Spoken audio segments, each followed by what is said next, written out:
All right, let's kick off another episode. In this episode, we're going to go over some of the smaller parts within the model and some of the simpler ones. We're starting with these axles, which you can see they're all really just an extrude with a couple of other smaller details, such as another solid extrude in the end and a couple of fillets. We're then going to jump into this pin connector hub. Modeling one of the axles will actually set you up to then model this part. Before we end the episode by modeling this very tiny Technic bush. Quite an intricate part, some very small details. Let's get to the tutorial. And very first thing we're going to do is on the front plane, we're going to draw a sketch. Now we're going to look at this part here. There's copyright Lego and then the number of the part, which we'll see here is 15462. You can actually see it molded into the plastic. Very impressive. Now, you can start this model in two ways. You can do the round bit on the end first, or you can do the cross shape first. We're going to do the cross shape. We're going to do it with two rectangles. So I'm going to start with a center point rectangle, go to my origin, and I'm going to draw the shape, just one length of that so cross shape. And when I get a dimension, I'm looking at about 4.8. Now we will cross check against the other model we've done before to make sure that we're getting some consistency. Now, 4.8, you can see it's quite small. And then the width, we can measure the width here. I'm just getting the width of like one section like that. And there I'm getting about 1.8, right? So I've got one rectangle just like that. Now, the other thing I think about this model is it's not perfectly square. Don't think our camera is necessarily going to get enough of that detail to be able to show you, but the top face here, each of these outside faces is actually a bit curved. If I control tab back to the other file that we've done in the past, this one, what we'll find is we've actually got the distance a bit smaller, 4.6, 1.8 there, but we've actually made it with a circle and then contours for the shape. So let's just repeat that process instead.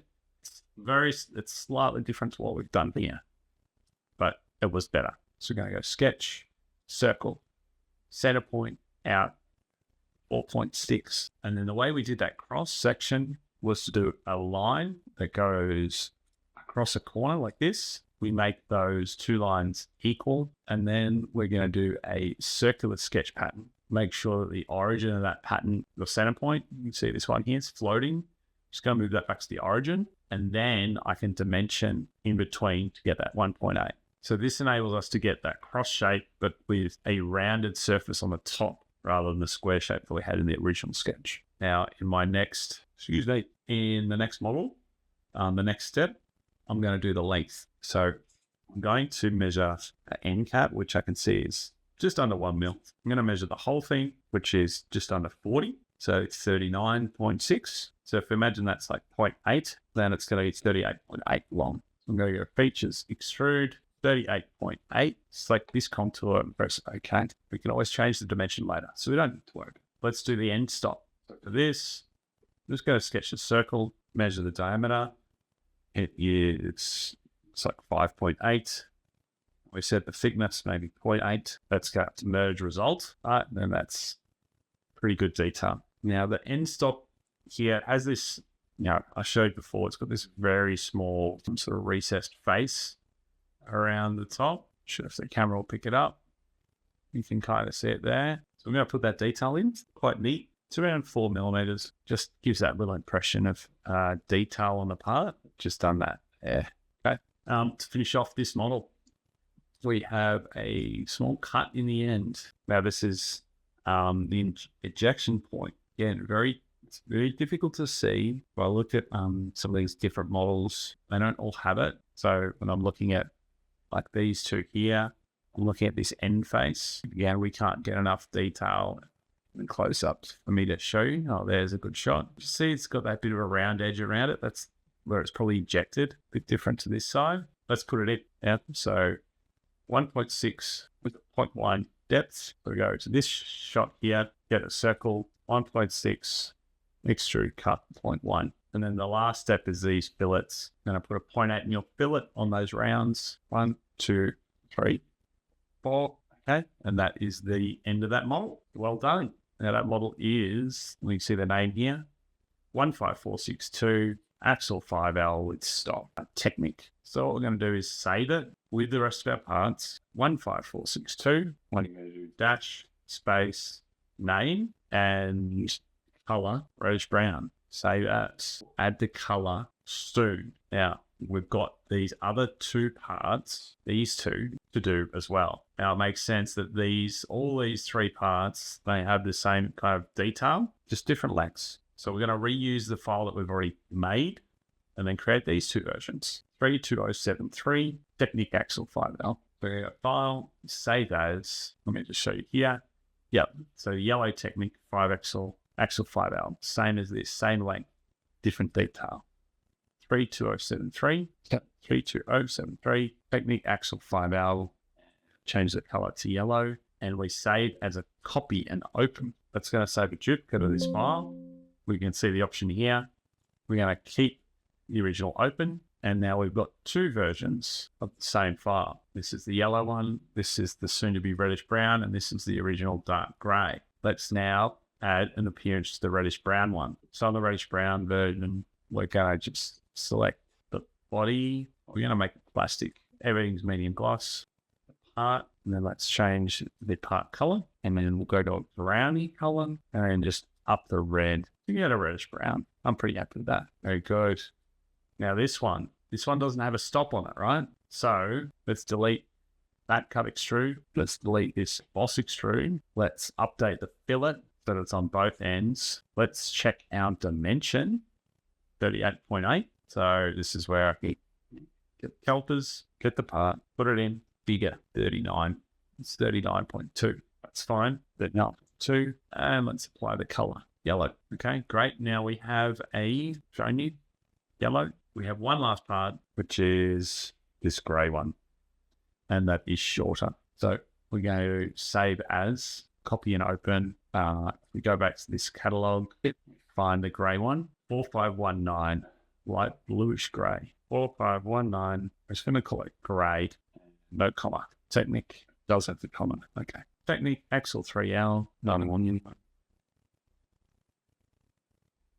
All right, that's fine. So just copy and open.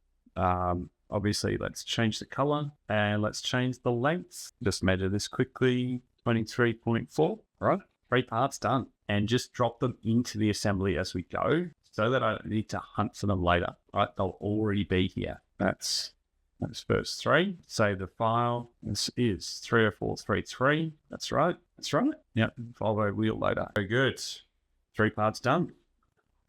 So that hub actually has part of those axles built into it. I'll show you here on the zoom. You can see that's an axle on the right. That's an axle hub on the left. So because that detail is the same, it makes sense to, again, use this first, make a duplicate, and then modify it to get this version. I think these two would actually probably be the same length as well. Let's see, yeah. So this one is a very obvious candidate for just saving as and then modifying the one on the base. Do that next. So we're going to open this file and we're going to save as. Let's get the new name. 27940. Excellent pin connector hub. 790. All right, Technic space. And the color, dark bluish gray.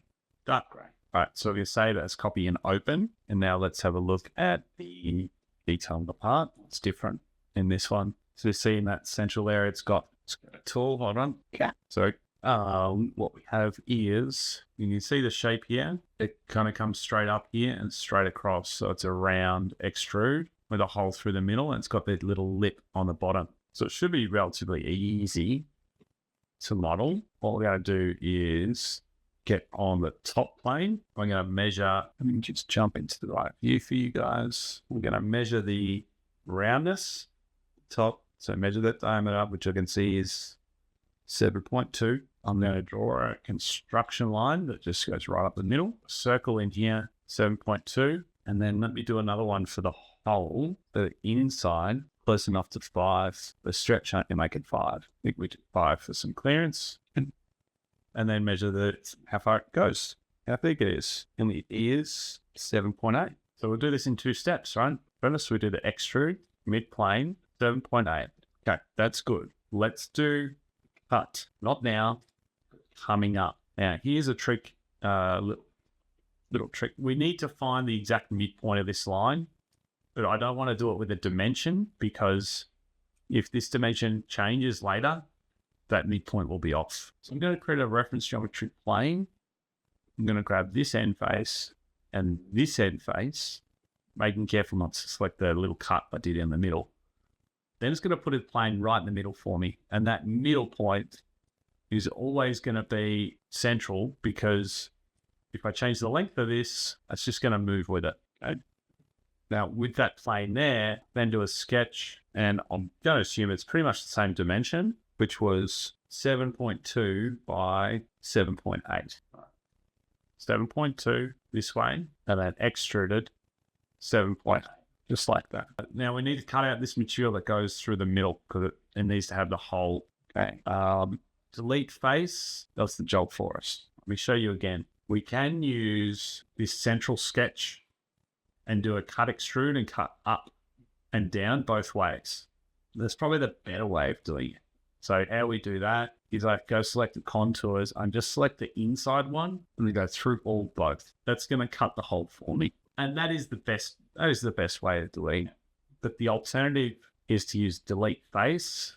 What delete face does is identifies the two faces you've selected, and then it imagines the geometry with those gone. In this case, well, you've got this surrounding sort of round face and this surrounding round face, and it just joins them up. Very simple. Now, I use it a lot as I'm developing products because it's a quick hack, but later I always try and revert and try and find the proper way of doing things. The late face should be limited in its use. All right, but look at that change. Like, that's a lot better.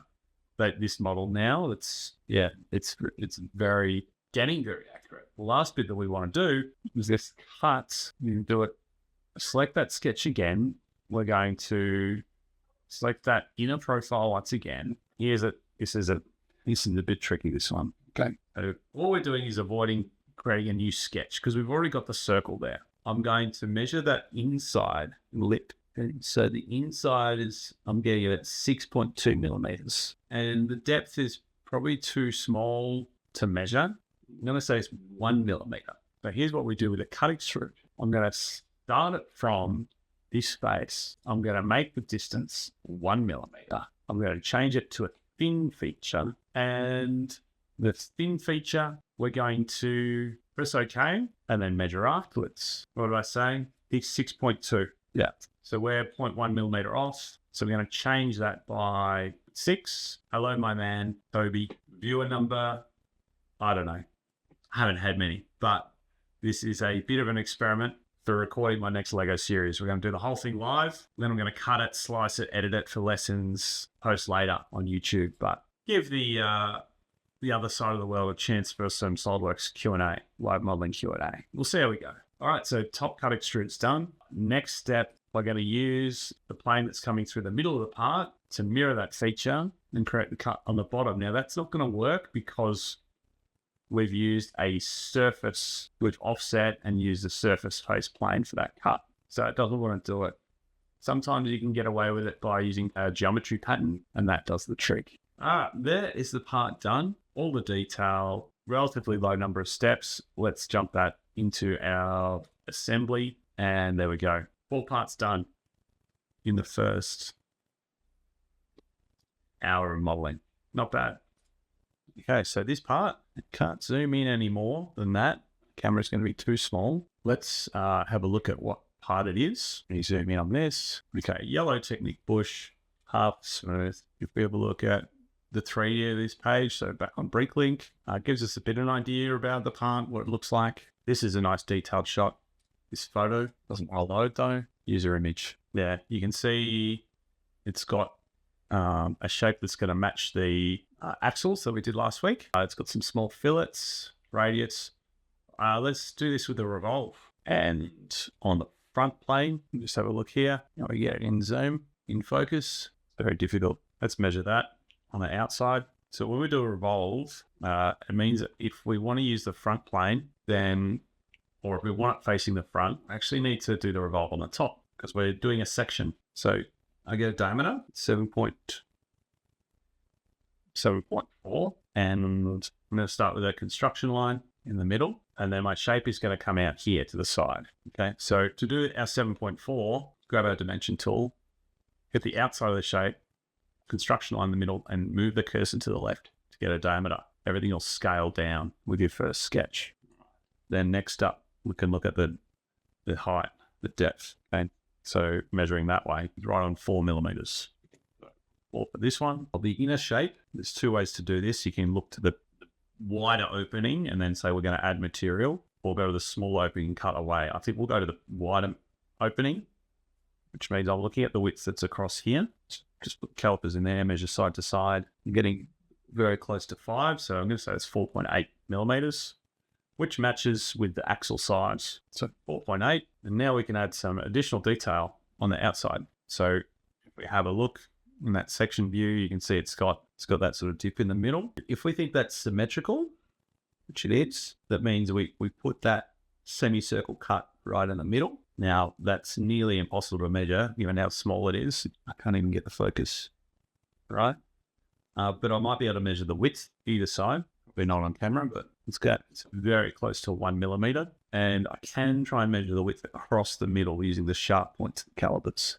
So like the smallest point right through there, that's measuring around 5.8 millimeters. So what we can do, the circle like this, we're going to grab the inside edge of that circle, diameter across 5.8. I'm going to make sure that this is in line with the middle.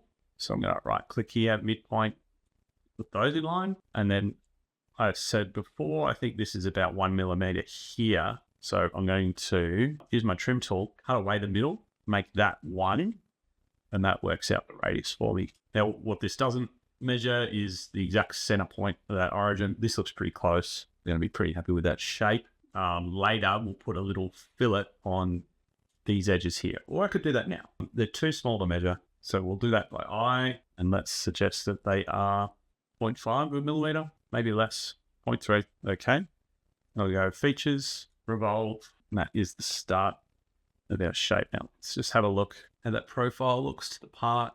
It's reasonable. Let's go ahead and save it. Technic bush, and the part number 4265. 65, Technic bush, smooth, dash, yellow. All right. Now the inner shape, we can do that in a similar way to how we've done the axles before. So you see it's got the cross through it. If I just bring that up a bit bigger, so it's not like a square cross. It's actually got like a rounded curve to each of the edges. So when we model, we can use front face here and do convert that edge and then draw 2 lines. I'm going to make those equal, and then I'm going to select those and do a circular sketch pattern to make 4 of them. I make sure that that central point there is tied to the origin, and then we can dimension them. I expect it's going to be very similar to the axle. So the gap in between, quite small. We need 1.9 millimeter. All right, that fully defines that sketch. Now, if I control tab over here and we have a look at one of these, see that is 1.8. So this makes sense that there's a little bit of clearance, even if there's not clearance on the outside edge. Good morning, Hugo. Thanks for stopping by. Nighttime here, but hope you're doing well. Okay, so let's extrude that through. Any like radius on the inside faces of that part. Again, I can't quite get the zoom detail. There's probably some very small fillets on those edges. We might put those in, just say like 0.2 of a millimeter, like that. Just make sure this stays fully defined. Just dragging those edges out to the circle, right, like that. So I put some radiuses on these edges. We do extrude. I have to select contours, select these 4, coming up to this face. That's all merged in. All right, next detail with this part. Let's have a look. It's got a very small ring. I don't know if we're able to see it, only if that camera autofocus. And I don't believe the CAD or the screenshots of the part show it. Unfortunately, I can't get it there. If we have a look over here, let's open up this part. Cannot see it here. I would show. But if we look at these images, you can see this edge, this white edge here around it. So that's raised, which means on the very thickness of the outside thickness of part's 4, but at the very top, it's like maybe 0.2 millimeters less. So there's a small ring where it just cuts in a little bit before there's an outside radius. So on this, what that looks like is probably where we would change the revolve, would be one way of doing it, or you can do a cut. I might do a cut in this just to show a different process. So I'm measuring that 6mm diameter. So I'm going to put a 6mm circle in. Now I'm going to do an extrude cut, flip side to cut, 0.1 of a millimeter, like that. 0.5 millimeter thickness. Actually, I didn't even need that. It's just cutting everything. And I can't, because I didn't put this midpoint on the origin, I can't mirror it just like that. But we can change that by moving this sketch to make that in the middle. And then I can try and use this cut and go either front plane. Yep, it features mirror. And now I've got that little lip on both sides. It's very small, but it's there. Any other detail to this part? It's probably got a very tiny radius on this edge. Let's put that in, 0.2 or even less, 0.1. Nice and clear. And color, I'm going to get the yellow color. Just grab a random plastic medium gloss and dark gray around the part, right? So I've applied that appearance to the part, or that material with the appearance. To change the color, I'm going to edit the material. I'm going to select the eyedropper, which is here. So I'm holding it. So I don't just click on the eyedropper, right? You click on it, it goes away very quickly. You can see if I click and drag to the color sort of here, or down even on like my screen, down here, yeah, I'm getting different colors. So I click eyedropper, drag outside SolidWorks over a color or website that will select the color for SolidWorks. Okay. So all I have to do is I've got just off screen here, I've got my yellow color. I'm going to click and hold that dropper and move it over to the left. And I'm going to drop it on the yellow. Voila. And you see the numbers it's picked up, 247, 209, 18. Perfect. All right. One part done. Hey, thanks for watching all the way to the end. Really appreciate that. This has been the LEGO Build and Learn series by Fully Defined. If the next video has been released, it'll be on the top link to your right. Please hit the thumbs up and subscribe, and leave a comment below with what you'd like to see next. Your feedback is what motivates me to provide more content. See you in the next one.